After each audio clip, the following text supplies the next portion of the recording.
नमस्कार दोस्तों, मैं हूं राघवेंद्र। स्वागत है आप सभी का इन खबर पर। आज हम बात करेंगे इजराइल और हिजबुल्लाह के बीच जो जटिल और तनावपूर्ण संबंध है उसके बारे में। जी हां, हाल ही में इजराइल ने लेबनान में हिजबुल्लाह के मुख्यालय पर हमला किया, जिसमें हिजबुल्लाह के प्रमुख हसन नसरल्लाह और उनकी बेटी की मौत हो गई। इस घटना ने एक बार फिर से इस संघर्ष को चर्चा में ला दिया है। हिजबुल्लाह, जो लेबनान का एक प्रमुख शिया मुस्लिम सशस्त्र समूह है, इजराइल को अपने सबसे बड़ा दुश्मन मानता है और अमेरिका, ब्रिटेन, जर्मनी और अन्य पश्चिमी देशों ने इसे एक आतंकवादी संगठन घोषित किया है। यूरोपीय संघ ने भी इसकी सैन्य शाखा को इसी श्रेणी में रखा है। इस संघर्ष की जड़ें काफी पुरानी हैं।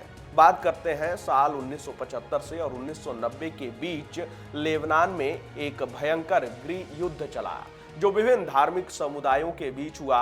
यह युद्ध उस समय के राजनीतिक समझौते का परिणाम था, जिसने सत्ता को धार्मिक समूहों में बांट दिया। वहीं इजराइल ने इस गृह युद्ध के दौरान 1978 और 1982 में दक्षिणी लेबनान पर हमले किए, जहां फिलिस्तीनी गुरिल्ला लड़ाके मौजूद थे।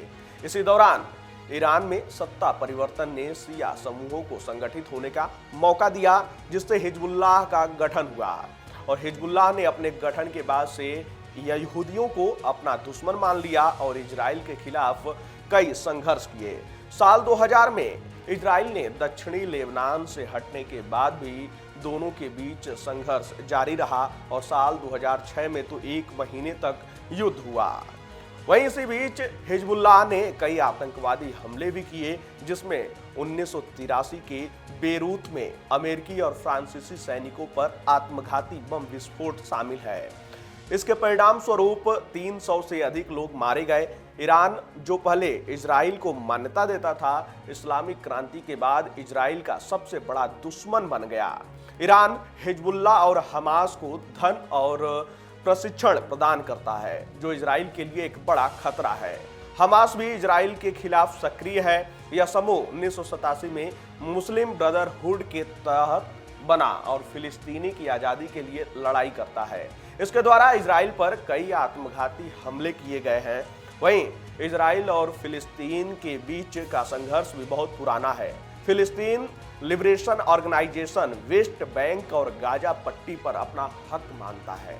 1967 के युद्ध के बाद इजराइल ने वेस्ट बैंक पर कब्जा कर लिया, जो आज कई फिलिस्तीनी क्षेत्रों में बटा हुआ है। वर्तमान में गाजा पट्टी पर हमास का नियंत्रण है और इजराइल और मिस्र ने इसे नाकाबंदी कर रखा है। वहीं इस जटिल राजनीतिक परिदृश्य में इजराइल और हिजबुल्लाह की दुश्मनी और भी बढ़ गई है। खैर, इस पूरे खबर पर आपकी क्या राय है? आप अपनी राय कमेंट बॉक्स में हमें जरूर बताइएगा।